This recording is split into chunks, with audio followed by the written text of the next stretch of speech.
Olá pessoal, tudo bem? Este é o canal Conhecendo e Aprendendo e hoje eu quero falar com vocês a respeito dos 5 clássicos que tive o prazer de ler, parte 2.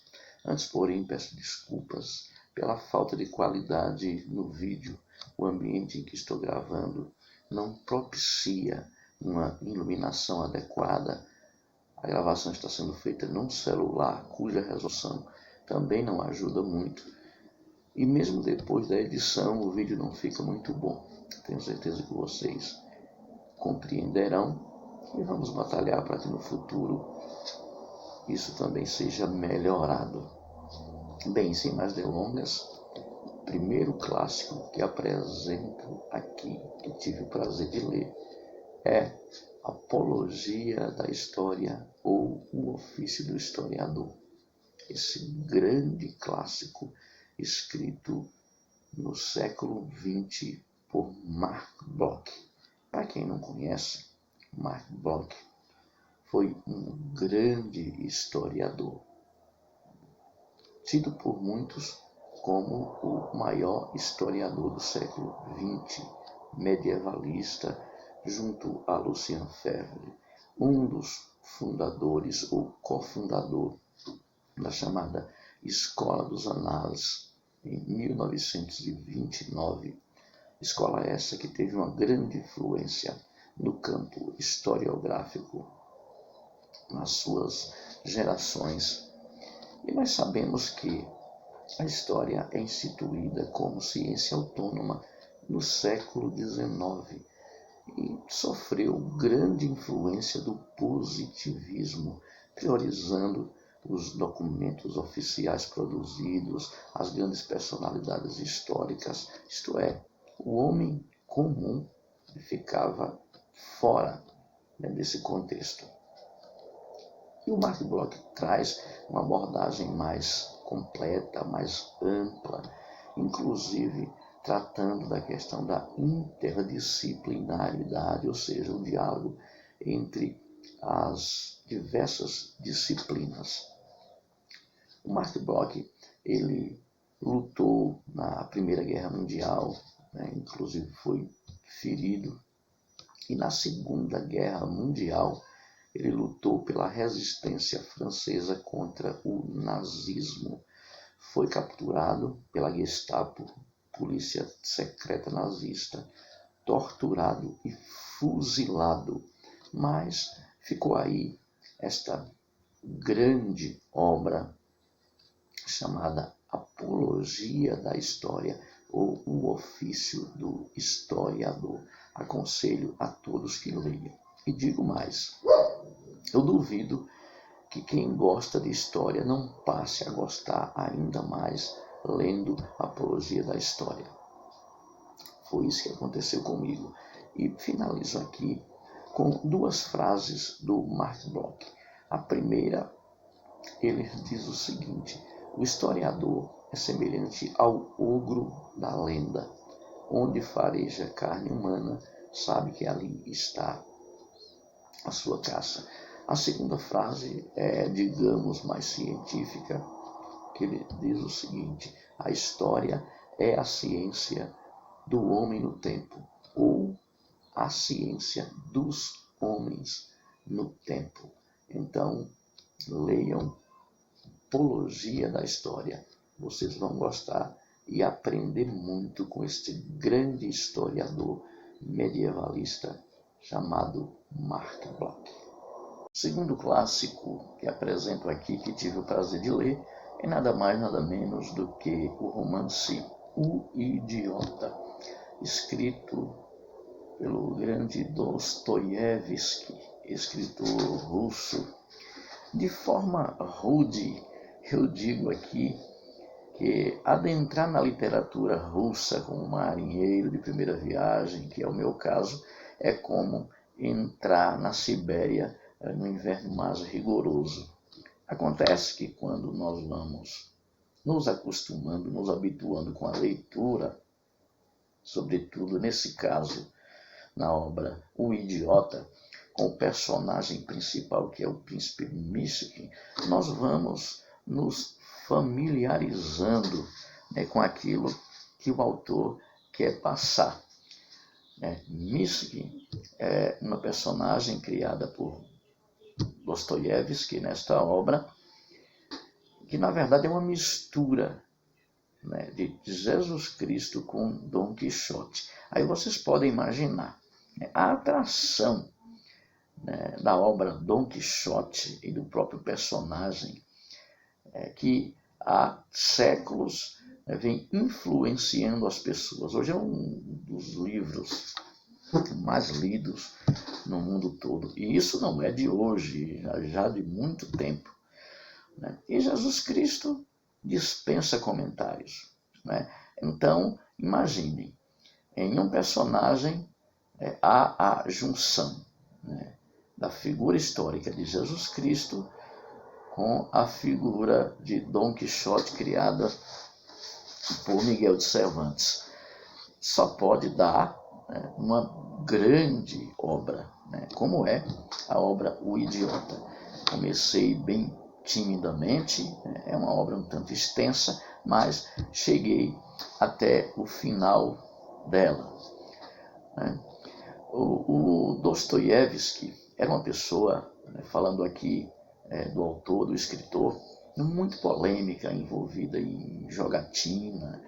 Conta-se, inclusive, que quando ele produziu esta obra, O Idiota, ele o fez sob pressão, pois ele tinha recebido a quantia, né, em que foi acordada, né, para produzir a obra, já havia gastado tudo, né, e de forma bem apressada ele começou a escrever a obra O Idiota, né?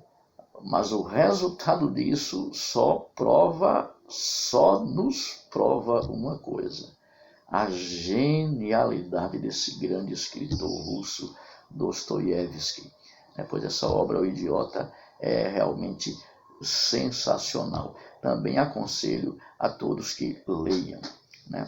Acredito também, vocês vão concordar, né, que cada personagem tem um pouco, né, do seu autor.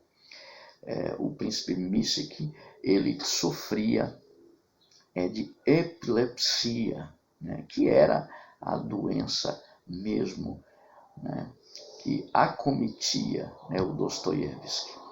Lembro aqui, só abrindo um parênteses, que o Machado de Assis, na época em que o Dostoiévski morreu, ele leu no jornal, né, acompanhou esse noticiário juntamente com a sua esposa, com tristeza sobre a morte do Dostoiévski, e o próprio Machado de Assis, ele também sofria dessa doença, epilepsia. É só mesmo aqui para destacar, né, esses aspectos que parece que se ligam, né, uns com os outros. Mas aconselho também, indico aqui esta grande obra do Dostoiévski, O Idiota. O terceiro clássico que apresento aqui, que também tive o prazer de ler, é O Príncipe de Maquiavel. Vou logo dizendo que este é um grande desafio para mim, como leigo, falar de uma obra de tal magnitude. Sim, desde quando foi produzido, no início do século XVI, Príncipe é uma das obras mais lidas, mais comentadas e também mais criticadas em todos os tempos. Era, inclusive, o livro de cabeceira de Napoleão Bonaparte. Maquiavel, no início desta obra, faz uma dedicatória direcionada a Lorenzo de Médici, membro de uma das famílias mais tradicionais da Itália na época. O termo maquiavélico se popularizou como se tudo aquilo que Maquiavel produziu tivesse uma certa malignidade, fosse algo de fato muito ruim. Tanto que muitos intérpretes preferem o termo maquiaveliano ao invés de maquiavélico. Bem, há diversas interpretações equivocadas, como, por exemplo, a frase "o fim justifica os meios", atribuída a Maquiavel, quando nunca foi dita por ele, embora essa ideia esteja de alguma forma um tanto clara em suas obras, sobretudo em O Príncipe. Neste livro, ele cita figuras, Hugo Borgia, que foi nada mais, nada menos do que o Papa Alexandre VI, um dos papas mais polêmicos, mais controversos de todos os tempos. Bem, quero finalizar aqui dizendo que fiz a leitura integral desta obra, O Príncipe, pretendo fazer de novo, aconselho a vocês que leiam, porque, de fato, quando se fala nas bases da ciência política no mundo ocidental, O Príncipe certamente não pode, de forma nenhuma, ficar de fora. Então, indico também esta grande obra, O Príncipe, de Nicolau Maquiavel, escrita no início do século XVI e publicada anos depois. Quarto clássico que apresento a vocês, que tive o prazer de ler, é Hamlet, de Shakespeare. Esse grande poeta, dramaturgo inglês, conhecidíssimo no mundo inteiro. Bem, a minha leitura de Hamlet tem uma história um tanto curiosa. Eu trabalhava num condomínio residencial em São Paulo e certo dia, em um dos 84 apartamentos, a moradora deixou do lado de fora uma pilha de livros a fim de que o pessoal da limpeza os recolhesse e os levasse diretamente para o lixo. Eu, curioso que sou, como diz o ditado, desde muito tempo leio até bula de remédio, vasculhei aquela pilha de livros e encontrei vários do meu interesse, os recolhi, levei para casa e entre esses livros estava a Hamlet. Só que eu o guardei, o tempo se passou e aqui em Pernambuco, um amigo que eu era como uma das mentes mais brilhantes que eu já conheci, Guilherme, a área dele é letras, ele gosta muito de literatura, já publicou alguns artigos científicos, inclusive. Nós, conversando, citei este livro e ele, quase que de imediato, perguntou se eu o emprestava. O emprestei, ele leu, depois me devolveu e através do meu amigo Guilherme foi que eu fiz a leitura dessa grande tragédia de Shakespeare. Nós sabemos que a tragédia geralmente começa bem e termina mal, diferentemente e ao contrário da comédia, que começa mal e termina bem. E Hamlet trata do príncipe que tem esse nome, Hamlet, príncipe da Dinamarca, cujo pai, que era o rei, foi assassinado de forma misteriosa, e o Hamlet ele entra num certo estado de depressão, de melancolia, e começa a ver o fantasma do próprio pai, que busca vingança do seu próprio assassinato. E o Hamlet ele passa a agir mais na emoção, digamos, do que na razão, porque suspeita de todo mundo e termina se vingando de pessoas que não têm nada a ver com a história. Na realidade, o que a obra deixa transparecer é que o seu próprio tio, irmão do seu pai, tramou o assassinato do rei Hamlet e assim casou com a sua cunhada, se tornando rei dessa forma. E aí se desenrola toda essa trama, né, de desconfiança, de maquinação do mal, esse instinto vingativo, né, do ser humano, que quando tem realmente em si um sentimento de vingança, não procura agir com racionalidade, né, mas tudo que vem pela frente ele vai atropelando. Eu acho que é mais ou menos isso que o Shakespeare quis nos passar através desta grande obra.